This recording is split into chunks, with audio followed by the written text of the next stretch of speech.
সম্মানিত মোহনপুরবাসী, আপনারা জানেন গত 5ই অক্টোবর প্রখ্যাত শেখ হাসিনা ইতিহাসের সবচাইতে জঘন্যতম ব্যক্তি, ইতিহাসের সর্বোচ্চ প্রখ্যাত হলকুখান পরিমাণ লঙ্ঘের চেয়ে মারাত্মক রক্ত পিপাসে এই স্বৈরাচারী শেখ হাসিনার পতন হয়েছে। শেখ হাসিনা বলেছিল যে বাংলার মাটি থেকে তাকে কেউ বিদায় করতে পারবে না। মোহনপুরবাসী আপনারা জানেন গত 5ই অক্টোবর ছাত্র জনতার এক দফা দাবির মুখে বাংলাদেশ থেকে সে ভারতে গিয়ে আশ্রয় নিয়েছে। এই স্বৈরাচারী শেখ হাসিনার শাস্তির দাবিতে, বিচারের দাবিতে সারা বাংলাদেশের মানুষ আজকে ফুসে উঠেছে। সারা বাংলাদেশের মানুষের সাথে বাংলাদেশ জামাত ইসলামী এদেশে এই প্রণামে শেখ হাসিনাকে এবং আসামির কাঠগড়ায় দান করিয়ে তাকে ফাঁসির কাষ্ঠে ঝুলিয়ে আমরা তার বিচার চাই বলে দাবি করছি। সম্মানিত উপস্থিতি, আমরা সেই স্বৈরাচারী শেখ হাসিনার বিচারের দাবিতে সারা দেশে অবস্থান কর্মসূচির অংশ হিসেবে মোহনপুর উপজেলার পক্ষ থেকে আমরা এই স্বৈরাচারী শেখ হাসিনা সহ তার মদতদাতা যত মন্ত্রী এমপি রয়েছে, দুর্নীতিবাজ কর্মকর্তা কর্মচারী রয়েছে, তাদের বিচারের আওতায় এনে ফাঁসি কার্যকর করার দাবি জানাচ্ছি। সম্মানিত উপস্থিতি, আজকে আপনাদের সামনে এই উপস্থিত পথসভায় সভাপতি হিসেবে উপস্থিত থাকছেন বাংলাদেশ জামাত ইসলামী মোহনপুর উপজেলা শাখার সংগ্রামী আমির, কারাবন্দে নির্যাতিত নির্মাণ কারাবগের জননেতা জনাব মাওলানা অধ্যাপক আব্দুল আউয়াল ভাই। সম্মানিত উপস্থিতি, এখন আপনাদের সামনে সংক্ষিপ্ত বক্তব্য নিয়ে আসছেন বাংলাদেশ জামাত ইসলামী মোহনপুর উপজেলা শাখার সংগ্রামী নায়েবে আমির জননেতা মাওলানা আবুল কালাম আজাদ ভাই, উপজেলা পরিষদের সাবেক ভাইস চেয়ারম্যান সমল ভাইস চেয়ারম্যান সাকুয়া দর্শন কামিল মাদ্রাসার ভাইস প্রিন্সিপাল জননেতা মাওলানা আবুল কালাম আজাদ ভাই এখন আপনাদের সামনে মূল্যবান বক্তব্য রাখছেন।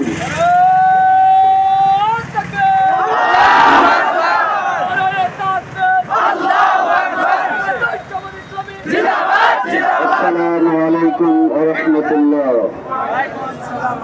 নাহমাদুহু ওয়া নুসাল্লি আলা রাসূলিহিল কারীম। আম্মা বা'দু ফাআউযু বিল্লাহি মিনাশ শাইতানির রাজীম। বিসমিল্লাহির রাহমানির রহিম। আলহামদুলিল্লাহি রাব্বিল আলামিন।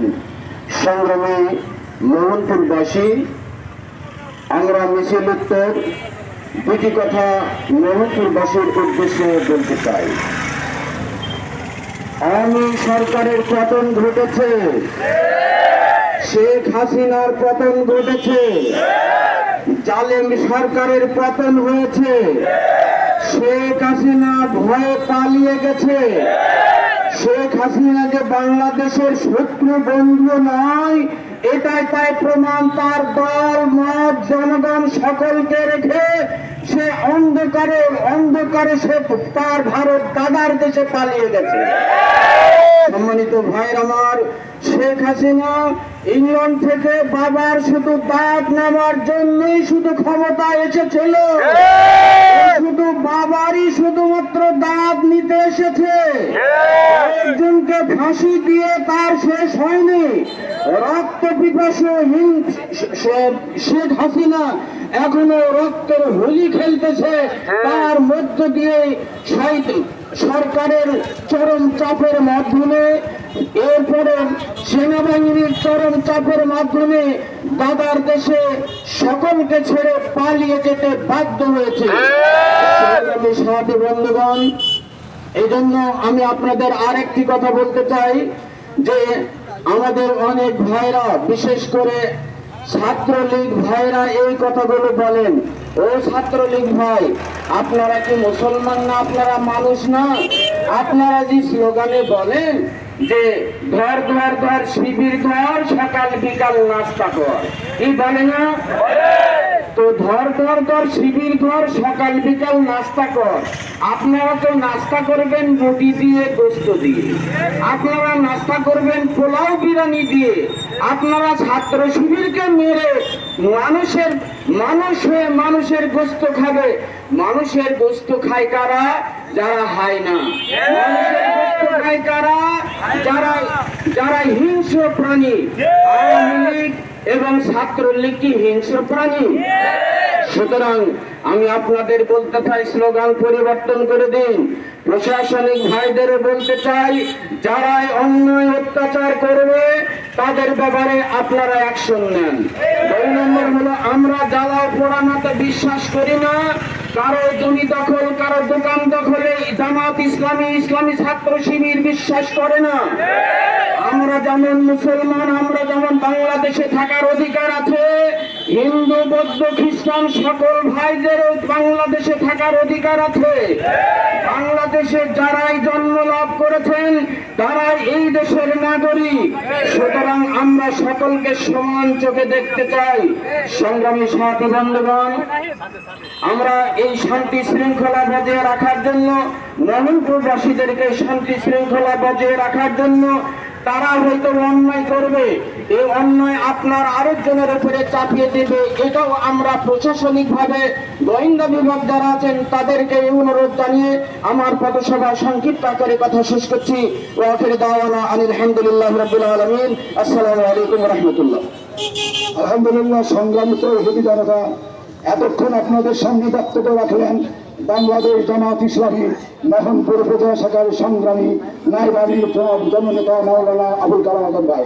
সংগ্রামী মোহনপুরবাসী, আপনারা জানেন এই স্বৈরাচারী শেখ হাসিনা বাংলাদেশ থেকে পালিয়ে গিয়ে তার যে প্রেতাত্মারা রয়েছে বাংলাদেশে, তারা বাংলাদেশকে একটি জঙ্গি সন্ত্রাসী রাষ্ট্র বানানোর জন্য চক্রান্ত চালিয়ে যাচ্ছে। হিন্দু ভাইদেরকে তারা নিজেরাই তাদের উপর মন্দির ভেঙে তাদের বাড়িতে আক্রমণ করে তারা এখন জামাত ইসলামের ঘরে দায় চাপিয়ে ব্রিটিশের কাছে জামাতের ভাবমূর্তি নষ্ট করার চেষ্টা করছে। হিন্দু ভাইদের সহ সংখ্যালঘু সমস্ত ভাইদেরকে বলতে চাই, আপনারা জানেন বাংলাদেশ জামাত ইসলামী কোন হিন্দু ভাইদের জমি দখল করে না। বাংলাদেশ জামাত ইসলামী কোন হিন্দুর ভাইদের দোকান দখল করে না।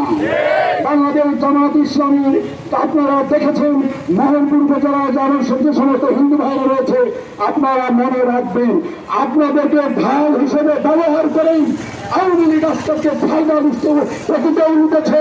সামনে আপনারা আপনাদেরকে ঢাল হিসেবে ফায়দা উঠার চেষ্টা করছে।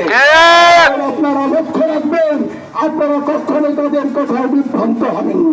সামনে আসে, এখন আপনাদের সামনে সংক্ষিপ্ত মূল্যবান বক্তব্য রাখছেন বাংলাদেশ জামাত ইসলামী রাজশাহী জেলা পশ্চিমের সুরা কর্ম পরিষদ সদস্য মাজলিসুল মুফাসসিরিনের রাজশাহী বিভাগীয় সম্মানিত সভাপতি জননেতা কারাবন্দী নেতা মাওলানা মোহাম্মদ ইসমাইল আলম ভাই এখন আপনাদের সামনে বক্তব্য আছে। ওনাকে মূল্যবান বক্তব্য রাখার জন্য আমি আহ্বান জানাই।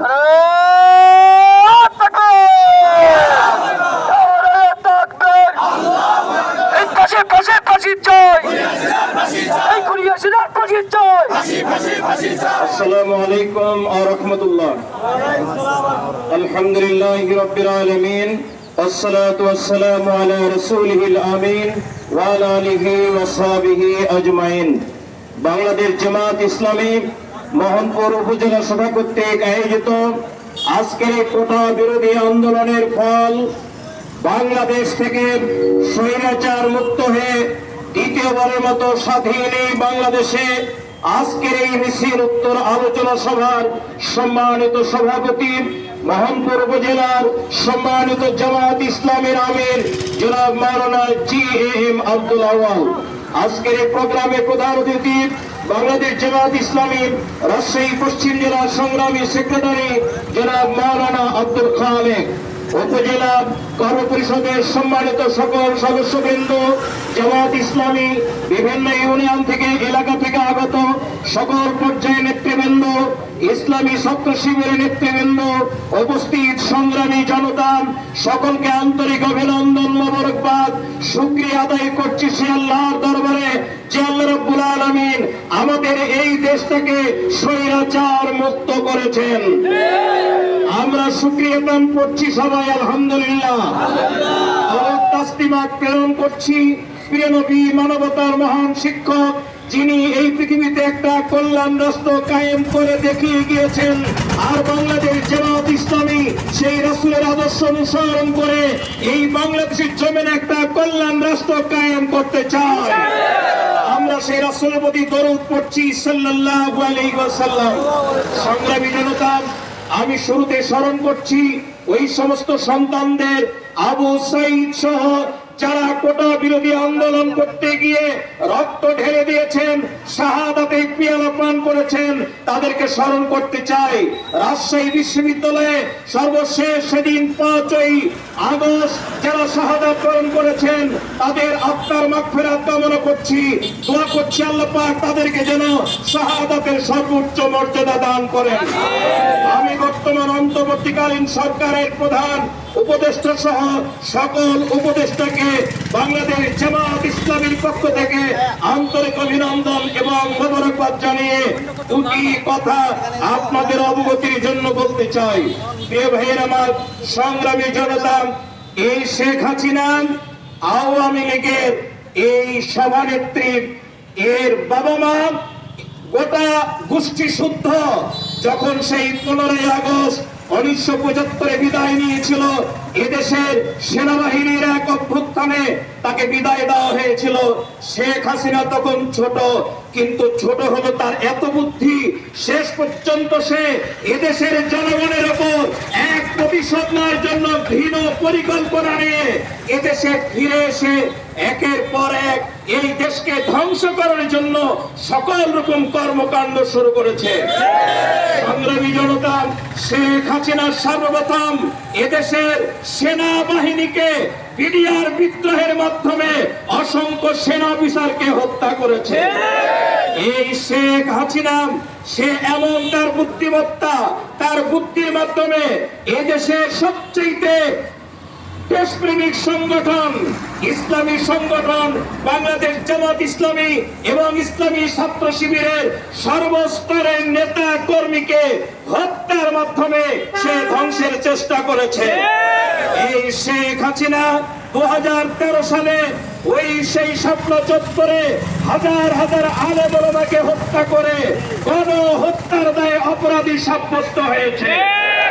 এই শেখ হাসিনা ছাত্র জনতাকে হত্যার মাধ্যমে সর্বশেষ বাংলাদেশকে নির্মূল করার এক ঘৃণ পায়তারা শুরু করেছিল, কিন্তু আল্লাহর মেহেরবানি শেখ হাসিনা পরাজিত হয়ে শেষ পর্যন্ত কুকুর শৃগালের মতো এ দেশ থেকে পলায়ন করেছে।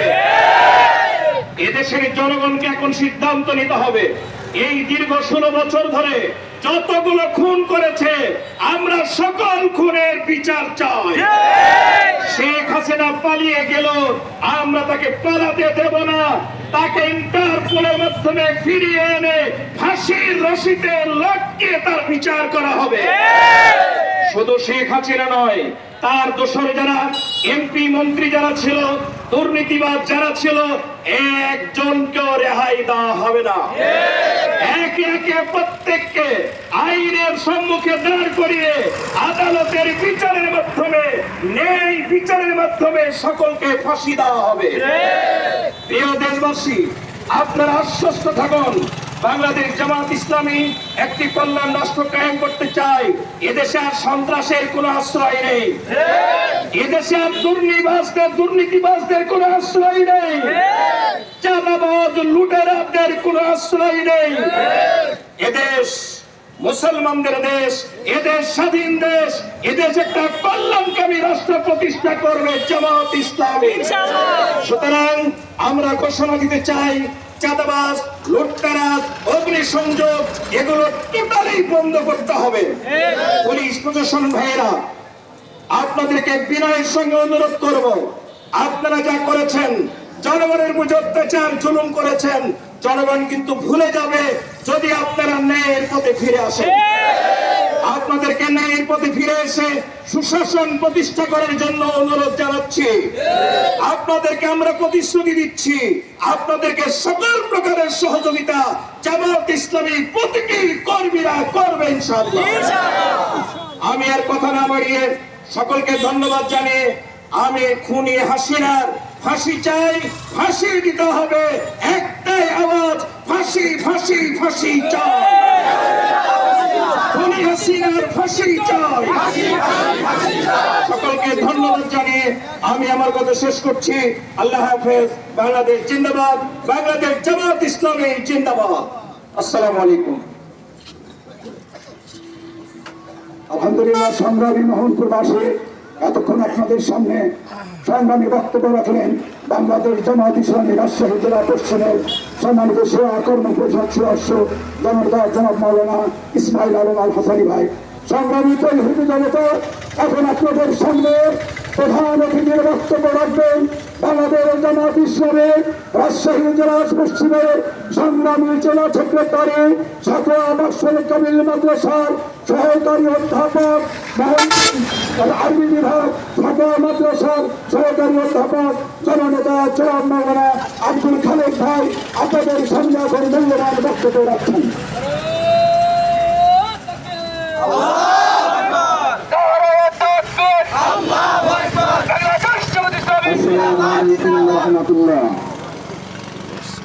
মহান আল্লাহ তাআলার সহিংস দরবারে শুকরিয়া আদায় করছে যে মহান আল্লাহ তাআলা দীর্ঘ 15-16 বছর ধরে বাংলাদেশের জনগণের বুকের উপর যে জগদ্দল পাথর চেপে বসেছিলাম, মহান আল্লাহ তাআলার ইচ্ছায় জগদ্দল পাথরকে এক ধাক্কাতে সরিয়ে পার্শ্ববর্তী দাদার দেশ ভারতে পাঠিয়ে দিয়েছে এবং এই বাংলাদেশকে মুক্ত করেছে। সে মহান আল্লাহ তাআলার সহিংস দরবারে শুকরিয়া আদায় করছে আলহামদুলিল্লাহ। সংগ্রামী জনতা, আপনারা জানেন শেখ হাসিনা তার বাবার মৃত্যুর পরে দুই বোন তারা বাংলাদেশে ফিরেছিল 2টি টার্গেট নিয়ে। 1 নম্বর টার্গেট ছিল তার বাবার হত্যার প্রতিশোধ। ওরা মনে করেছিল এই বাংলাদেশের জনগণ সকলে তাদের শত্রু, তার বাবার হত্যাকারী, কাজে এই বাংলাদেশের কল্যাণ হোক, বাংলাদেশের শান্তি হোক, এটা সে কখনোই চায় নাই। 2 নম্বর টার্গেট ছিল এই সবুজ সরল বাংলাদেশকে তার বাবার দেশ ভারতের হাতে তুলে দিয়ে যতদিন সে দুনিয়ার বুকে বেঁচে থাকবে ততদিন এই বাংলাদেশের নেতৃত্ব মাতাব্বরি করবে। এই নীল স্বপ্ন দেখেছে এতদিন জনগণের উপর অত্যাচার এবং লাঞ্ছনা চালিয়েছে। আপনারা জানেন শেখ হাসিনা আজ থেকে 15 বছর আগে 2009 সালে প্রথম যখন ক্ষমতায় আসলেন, ক্ষমতায় আসার 50 দিন অতিক্রম হতে না হতেন বেরিয়ার পিলখানা, কেন্দ্রীয় যে সদর দপ্তর পিলখানায় যে ট্রাজেডি 25 ফেব্রুয়ারি সংঘটিত হয়েছিল, এই ট্রাজেডির মাধ্যমে শেখ হাসিনার চক্রান্ত, ভারতের চক্রান্তের মাধ্যমে 1 ভেগে 2 পাখি মেরেছেন। দুই পাখি মারা আত্মহরণ। আপনারা জানেন বাংলাদেশের সৈন্যবাহিনী অকুতভয় সৈন্যবাহিনী, যে বাংলাদেশের সৈনিককে দেখে ভারত থর করে কাঁপে, সেই বাংলাদেশের সৈন্যবাহিনীকে দুর্বল করার জন্য এবং বাংলাদেশের বিডিআর যারা বাংলাদেশের সীমান্তে পাহাড়রক্ষীর দায়িত্ব পালন করেছে, ভারতের কোন পাহাড়তার সীমান্ত রক্ষীকে কখনো তারা পরোয়া করে নাই। বুকের রক্ত দিয়ে তারা বাংলাদেশের স্বাধীনতাকে রক্ষা করার জন্য যারা ভূমিকা রেখেছিল, এই সেনাবাহিনী এবং বিডিআরকে বিতর্কিত করে তাদেরকে মাঞ্জা ভেঙে দিয়ে বাংলাদেশকে দুর্বল করার নীল নকশা হিসেবে পিলখানা হত্যাকাণ্ড তথা পিলখানা ট্রাজেডি তারা সংঘটিত করেছিল। একই দিন তৎকালীন বিডিআরের মহাপরিচালক জেনারেল শাকিল সহ 57 জন সেনা সৈনিককে সৈনিককে তারা হত্যা করেছে এবং বিডিআরদেরকে মামলা দিয়ে কাঠগড়ায় দাঁড় করিয়ে দীর্ঘদিন মামলার মাধ্যমে 152 জনকে তারা মৃত্যুদণ্ড দিয়েছেন, 161 জনকে তারা যাবজ্জীবন কারাদণ্ড দিয়েছেন, অসংখ্য বিডিআরকে তারা মাসের পর মাস, বছরের পর বছর জেলখানে ঢুকিয়ে রেখে তাদের পরিবারগুলোকে ধ্বংস করে দিয়েছেন। অসংখ্য বিডিআরকে তাদের পদ থেকে বহিষ্কার করে বিডিআরকে মাজা ভেঙে দিয়ে বাংলাদেশের সীমানাকে দুর্বল করে দিয়েছে এবং তার পরিবর্তে বিজিবির আবির্ভাব ঘটিয়েছে। আপনারা জানেন এর মাধ্যমে বাংলাদেশের যে অবস্থা ঘটেছেন, আজকে সীমান্তে প্রতিদিন পাখির মতো করে বাংলাদেশের জনগণকে হত্যা করছেন। এই পরাজিত সরকার, এই ভারতের 5 শেখ হাসিনা কখনো তার প্রতিবাদ করে নাই। সবসময় তারা ভারতকে খুশি রাখার চেষ্টা করেছে। আপনারা জানেন বাংলাদেশের যে আমাদের সোনালী ইলিশ মাছ প্রতি বছর লক্ষ লক্ষ টন ইলিশ মাছ হয়, কিন্তু আমাদের এই বাংলাদেশের জনগণ কত বছর ধরে আমাদের ইলিশ মাছ খেতে পায় নাই। এটা আমাদের চরম দুঃখ। বাংলাদেশের ইলিশকে তার দাদা বাবু দেশে ভারতকে খুশি করার জন্য ভারত সে ইলিশ পাচার করে ভারতকে সন্তুষ্ট রেখেছে। কথা বুঝতে পারে। এর বিনিময়ে ভারত আমাদেরকে কি দিয়েছে? এর বিনিময়ে আমাদেরকে দিয়েছেন ফেলানির মতো ব্যক্তিকে হত্যা করে কাঁটা তারের বাড়ায় ঝুলিয়ে রেখে প্রতিদিন এভাবে অগণিত মানুষকে হত্যা করতেছে। ইলিশের পরিবর্তে আমাদেরকে প্রতিদান দিয়েছেন। আপনারা দেখেন চৈত্র বৈশাখ মাসে পদ্মা নদীর পানি সুন্দর হয়ে যায়, আর যখনই বর্ষা আসে তখন এই আপনার ভারতটা পিছের গেট খুলে দিয়ে চতুর্দিকের ভারতের গেট করে খেলে দিয়ে বাংলাদেশকে একেবারে একাকার করে দেয়, বন্যা দিয়ে বাংলাদেশের জনগণ ধ্বংস হয়ে যায়। এতে শেখ হাসিনার কোনো আপত্তি হয়? শেখ হাসিনা শিক্ষা ব্যবস্থাকে ধ্বংস করে দিয়েছেন। আপনারা দেখেছেন প্রতিটি ইউনিভার্সিটিতে ছাত্রদের হাত থেকে বই কেড়ে নিয়ে, খাতা কলম কেড়ে নিয়ে তাদের হাতে অস্ত্র তুলে দিয়েছেন। এমন একটি বিশ্ববিদ্যালয় নয় যে বিশ্ববিদ্যালয়ের ছাত্রলীগের হাতে ধারালো অস্ত্র নেই। আপনারা প্রতিদিন এখনো দেখছেন বিভিন্ন পেপার পত্রিকায় এবং বিভিন্ন রকমের সামাজিক মিডিয়ার মাধ্যমে দেখছেন যে কিভাবে অস্ত্র তাদের হাত থেকে উদ্ধার হচ্ছে। তাদের শিক্ষা ব্যবস্থাকে ধ্বংস করে দিয়েছে। কারণ এই জাতি সুশিক্ষিত যদি হয় তাহলে এই দেশের আগামী দিনের কর্ণধার হবেন, ভারতের চেতনার থেকে বাংলাদেশকে উদ্ধার করবে। এটা যেন করতে না পারেন, এই জন্য যোগ্য প্রতিনিধি দেশের যোগ্য নাগরিক যেন তৈরি না হয়, এই জন্য এই দেশকে পঙ্গু করে দেওয়ার জন্য শিক্ষা ব্যবস্থাকে এই সরকার ধ্বংস করে দিয়েছিল। এটা বুঝতে পারবেন। আপনারা জানেন এই সরকার ছিল আলেম ওলামার দুশমন। আপনারা সাপলা চত্বরে আলেম ওলামার উপরে যে ট্র্যাজেডি করেছে আপনারা দেখেছেন। কত শত আলেম ওলামাকে একই হচ্ছে ধ্বংস করেছে, তার হিসাব এখন পর্যন্ত তারা দিতে পারে নাই। সাংবাদিক ভাইদেরকে তারা অত্যাচার করেছেন, সাগরমণি পরিবারকে হত্যা করে দিয়ে শতবার দিন দেওয়ার পর আজ পর্যন্ত তাদের বিচার কার্যক্রম শুরু হয় নাই। এইভাবে করেন ছাত্র জনতার উপর অত্যাচার করেছেন। আপনার গোটা জনতা, গোটা দেশের সকল শ্রেণীর মানুষ, শিক্ষিত অশিক্ষিত, ধনী দরিদ্র, ধনরা দিনমজুর, কাঠমিস্ত্রি, রাজমিস্ত্রি, সকল শ্রেণীর মানুষের উপর অত্যাচার নির্যাতন করেছেন। তারা সিন্ডিকেট করেন, বিভিন্ন রকমের বাজার দর বৃদ্ধি করেন, সবকিছু নিত্য প্রয়োজনীয় দ্রব্য মানুষের কেনার সাধ্যের বাইরে দিয়ে ফেলেছেন, যার কারণে আজকে মানুষ আহাজারি করতেছে। ক্ষুধার্ত পেটে ব্যথা নিয়ে তারা রাত্রে ঘুমায়। আমরা ঠিক মতো বাজার সহায়তা করতে পারি না। কথা ঠিক কিনা ভাই আমার? এই সরকার, গত হাসিনার সরকার যে আজকে পালিয়ে গেছেন বাংলাদেশের অর্থনীতিকে ভঙ্গ করার জন্য, যে সবুজ শ্যামল বাংলাদেশ, সম্ভাবনায় বাংলাদেশ, যে বাংলাদেশের অর্থ কোনদিন ঘাটতি হবে এমনটা না, সেখানে তারা কোটি কোটি টাকা ব্যাংক ডাকাতি করে, হলমার্ক কেলেঙ্কারি করেন, ব্যক্তিগত ব্যাংকে ভর্তি করে টাকা বিদেশে পাচার করে বাংলাদেশকে ধরে ধরে একটা রাষ্ট্রে পরিণত করেছে। তাদের সবকিছু দিক থেকে বাংলাদেশকে পঙ্গু করে দিয়ে লাস্ট অফ অল সে চেয়েছিল যে আমি নিরাপদে আস্তে করে এখান থেকে সরে যাই। সে এত ধান্দাবাজ, এমন দুর্নীতিপরায়ণ, সে তার দলের লোকের সাথে সে গাদ্দারি করেছে। তার দলের লোকেরা পর্যন্ত জানে না কিভাবে শেখ হাসিনা পালিয়ে যাচ্ছে। এটা তো কোনোদিন নেত্রী হতে পারে না। যেই নেত্রী নিজের জীবন বাঁচিয়ে পালিয়ে যায়, তার দলের লোকজনকে ধোঁকাবাজি করে ফেলে দিয়ে চলে যায়। আমার আওয়ামী লীগ ভাই, যুবলীগ, ছাত্রলীগ ভাইদের কাছে অনুরোধ করতে চাই, আপনারা আজও চিনতে পারেন না শেখ হাসিনাকে। আপনারা সুর মিলিয়ে চলেছেন এই দেশের জনগণের অর্থকে লুটপাট করার জন্য। আপনারা মনে করেছিলেন শেখ হাসিনা আজীবন যতদিন বেঁচে থাকবে ততদিন সে দেশের রানী হিসেবে থাকবে। এই স্বপ্ন আপনাদেরকে ভুল স্বপ্ন দেখেছিলেন, তা আজকে সে নিজে প্রমাণ করে দিয়েছে। কাজে এখন আপনাদের সময় আছে, আপনারা আপনাদের ভুল স্বীকার করুন, আপনারা তওবা করুন, আপনারা ইস্তেগফার করুন, আপনাদের চলাফেরা আচরণ দেশের জনগণ যেন বুঝতে পারে যে তারা ভুল পথে ছিল, ভুল নেত্রীর পথে ছিল। কাজে আপনারা স্বাভাবিক জীবন যাপন করেন, আপনাদের চলাফেরা, আপনাদের অ্যাটিটিউড, আপনাদের কথাবার্তা, আপনাদের বাচন ভঙ্গি দেখে যেন মানুষ বুঝতে পারে যে আপনারা সংশোধন হয়েছেন। আর যদি সংশোধন না হন, আপনাদেরকে বলে দিতে চাই, শেখ হাসিনার যে পরিণতি হয়েছে আপনাদেরও তাই পরিণতি হবে। এই জন্য সম্মানিত ভাই আমার, আসুন আজকে ছাত্র জনতা একাই রাস্তা আন্দোলন করছে এমনটা না, গোটা দেশের দলমত নির্বিশেষে আপামর জনতা রাজপথে ঝাঁপিয়ে পড়েছেন। যার কারণে শেখ হাসিনার বিদায় ঘণ্টা বেজেছে, দাদার মুখ বেঁচে গিয়েছে, মনে করছে নিরাপদ। আমরা মনে করছি নিরাপদ, কিন্তু সে খুব ভালো করে জানে যে আমার জীবনের বিদায় ঘণ্টা বেজে গেছে। বাংলাদেশের এই জমিনেন ফিরে আসার তার স্বপ্ন চিরতরে বিলীন হয়ে গেছে। আপনারা দেখেছেন সালমান এফ রহমান, তারপরে আনিসুল হক আইনমন্ত্রী, 10 দিন করে তাদেরকে রিমান্ডে নেওয়া হয়েছে। এই রিমান্ডে তাদের শেষ হয়ে যাবে এমনটা না।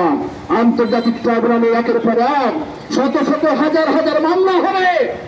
দেশের প্রান্ত অঞ্চল থেকে, প্রত্যন্ত অঞ্চল থেকে, থানা ইউনিয়ন থেকে, রাষ্ট্রপ্রধান আপনার সেন্ট্রাল পর্যায় থেকে তাদের বিরুদ্ধে মামলা হবে। আন্তর্জাতিক ট্রাইব্যুনালে তাদেরকে ফাঁসি কাস্টে ঝুলানোর দৃশ্য বাংলাদেশের জনগণ আগামীতে দেখবেন ইনশাআল্লাহ। সেই আশাবাদ ব্যক্ত করে সে আশার বুক বেড়েন, বাংলাদেশে আর সন্ত্রাস থাকবে না। আজকে বাংলাদেশের জনগণ মানে সচেতন হয়েছে। আগামীতে যে সরকার গঠন হবে আমরা আশা করি এই সরকার হবে জনগণবিরোধী সরকার, এই সরকার হবে দেশবিরোধী সরকার, এই সরকার হবে জনগণের সরকার। দেশে আর কোনো চাঁদাবাজি থাকবে না, দেশে কোনো সন্ত্রাস থাকবে না, দেশে জ্বালাও পোড়াও থাকবে না, দেশে আর সিন্ডিকেট থাকবে না। মানুষের নিত্য প্রয়োজনীয় সকল দ্রব্যাদি মানুষের ক্রয় করার লাগামের মধ্যে থাকবে ইনশাআল্লাহ। আল্লাহ তাআলা সেই স্বপ্ন আমাদের বাস্তবায়ন করুক। গোটা বাংলাদেশকে এই করার গ্রাস থেকে, ধ্বংসের হাত থেকে রক্ষা করে সুজলা সুফলা বাংলাদেশকে প্রকৃত স্বাধীন বাংলাদেশ হিসেবে কবুল করুন, এই আশাবাদ ব্যক্ত করে আপনাদের সকলকে কৃতজ্ঞতা জানিয়ে মহান আল্লাহ তাআলার সহনশীলতার বাড়ি শুকরিয়া আদায় করে আমি আমার কথা শেষ করছি। আসসালামু আলাইকুম ওয়া রাহমাতুল্লাহি ওয়া বারাকাতুহু। সংগ্রামী মহান প্রবাসী, এতক্ষণ আপনাদের সামনে সংগ্রামী বক্তব্য রাখলেন বাংলাদেশ জামাত ইসলামী। বক্তব্য রাখবেন বাংলাদেশ জামাত ইসলামী মোহনপুর উপজেলা কৃষকার সংগ্রামী আনেন কারাবন্দী নির্যাতিত জননেতা জননেতা জনাব মাওলানা আব্দুল আওয়াল ভাই আপনাদের সামনে আজকে সভাপতি বক্তব্য রাখছেন। ওনাকে তার মূল্যবান বক্তব্য রাখার জন্য আমি বিশেষভাবে অনুরোধ করছি।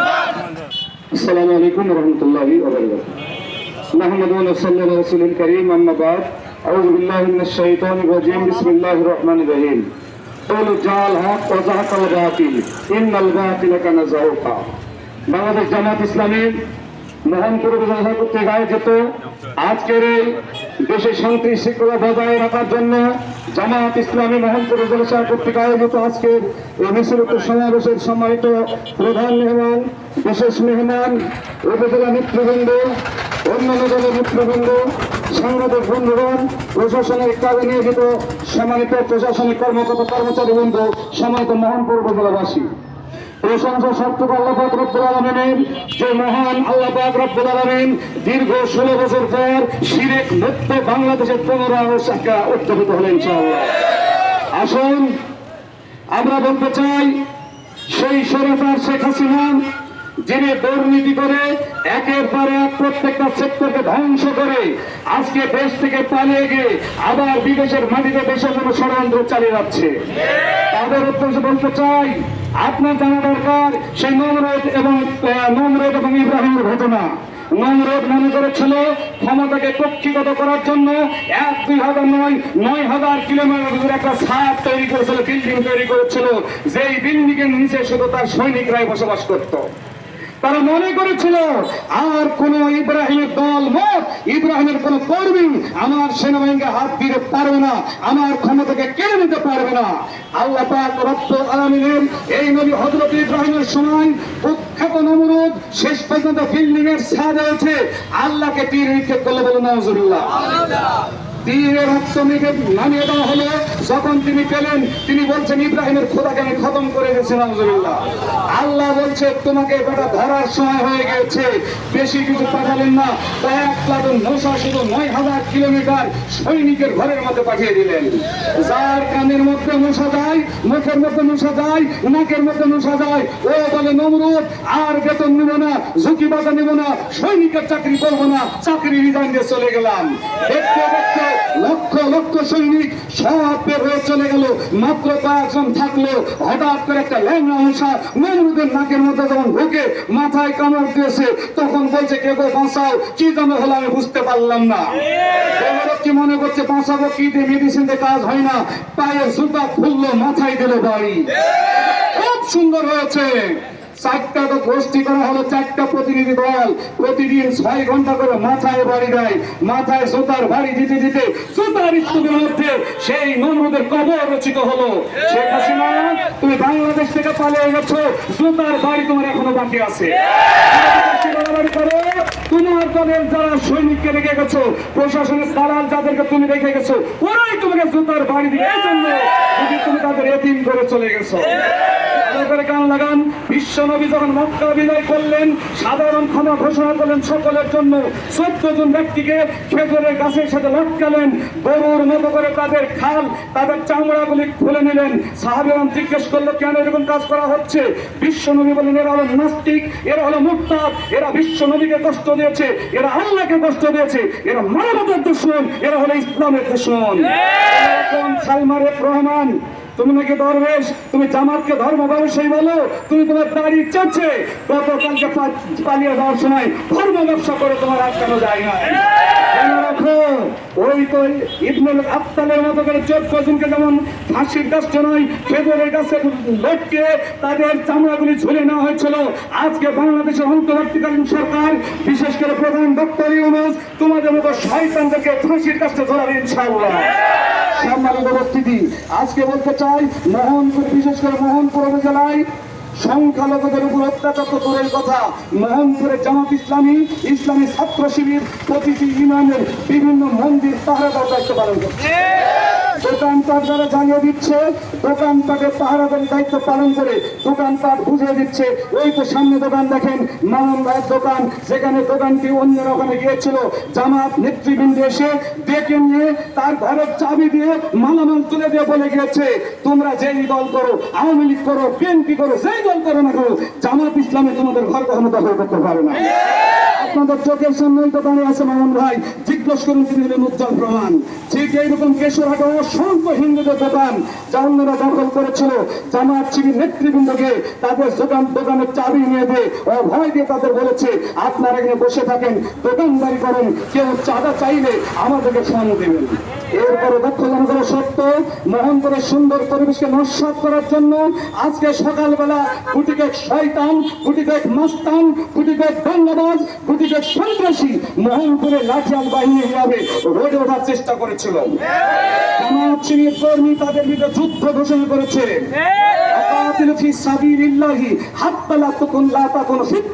তোমরা সংগ্রাম করো ততক্ষণ পর্যন্ত যতক্ষণ পর্যন্ত ফিতনা পরিবেত না হয়। জামাত সবেমাত্র যুদ্ধের ঘোষণা দিয়েছে, সূচনা শুরু করেছে, আসল যুদ্ধ এখনো বাকি আছে। বাড়াবাড়ি করবেন না, বাড়াবাড়ি করলে কোনো দাঙ্গাবাজ, কোনো সন্ত্রাসী, কোনো বেয়াদব, কোনো মাস্তান, কোনো দুর্নীতিবাজকে বাংলার জমিনে ছাই দেওয়া হবে না। আমি মোহনপুরবাসীকে বলতে চাই, মোহনপুরের সুন্দর পরিবেশ আমরা বজায় রাখবো, দল মত নির্বিশেষে মোহনপুরকে আমরা উন্নতির শিখরে নিয়ে চলে যাবো, এটাই হচ্ছে আমাদের একমাত্র আশা। সকলকে ধন্যবাদ জানিয়ে সকলের সুস্বাস্থ্য দীর্ঘায়ু কামনা করে সারাদিন সকাল থেকে এই সন্ধ্যা পর্যন্ত আপনারা এখানে থাকার জন্য সকলকে আবারও ধন্যবাদ জানিয়ে দয়া করে দোয়াচ্ছে আজকের এই সমাবেশ, মিছিল উত্তর সমাবেশ এখানে সমাপ্তি ঘোষণা করছি। সুবহানাকাল্লাহুম্মা ওয়া বিহামদিকা আশহাদু আল্লা ইলাহা ইল্লা আনতা আস্তাগফিরুকা ওয়া আতুবু ইলাইক। আসসালামু আলাইকুম। সংগ্রামী